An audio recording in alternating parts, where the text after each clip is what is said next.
just spend a little time for those of you who were not able to join us yesterday, but just to sort of centre us into the conference today, to really think about, I think as we started yesterday, very much thinking about the everyday, the everywhere and the every when with Dr.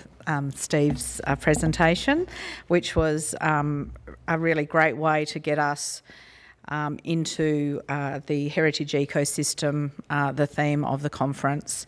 So we've covered a lot.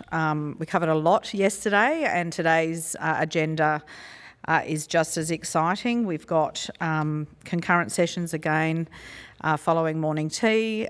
We've got a terrific presentation following this short reflection around Wodjumup, so looking forward to that.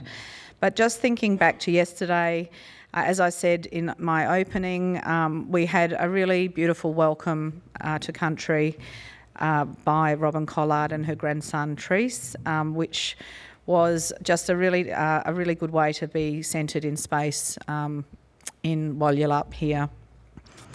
As I said, Dr. Steve Brown's presentation on the heritage ecosystem really set the scene for what was to come, and right throughout the presentations across both rooms there was very much that link, particularly to the every when and the ecosystem in terms of where we sit within that across history in the past, now and moving forward.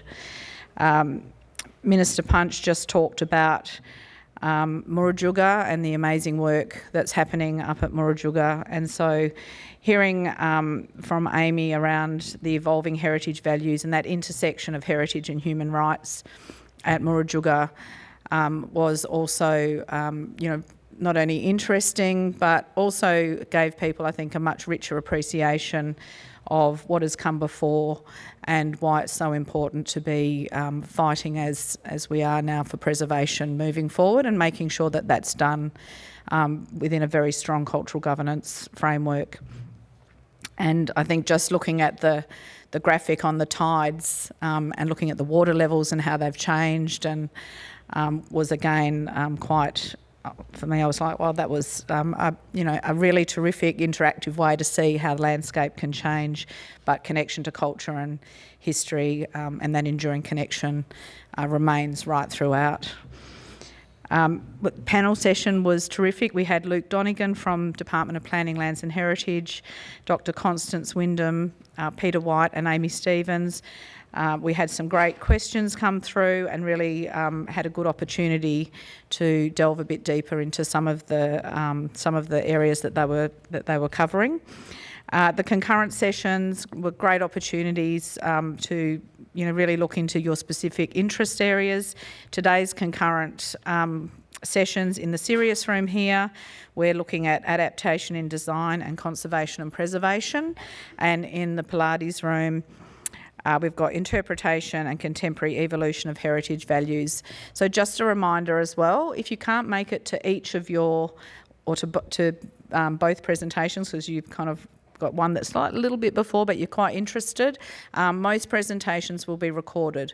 So you will be able to go back and have a look at recordings of sessions, even if you wanted to just revisit a session that you were in that you particularly wanted to just have another listen. Often we hear things more deeply the second time we listen.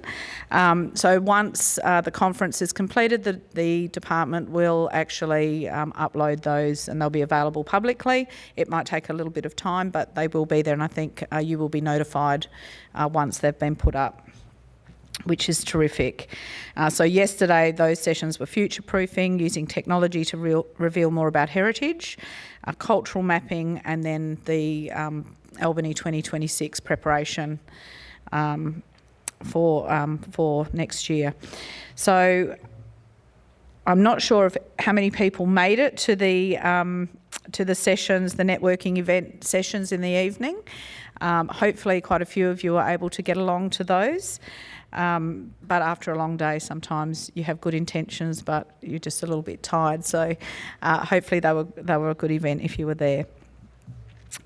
Again, as I said, once we have finished, we've got one presentation, combined presentation in this room today. The rest of the day will be splitting into the 2 concurrent sessions.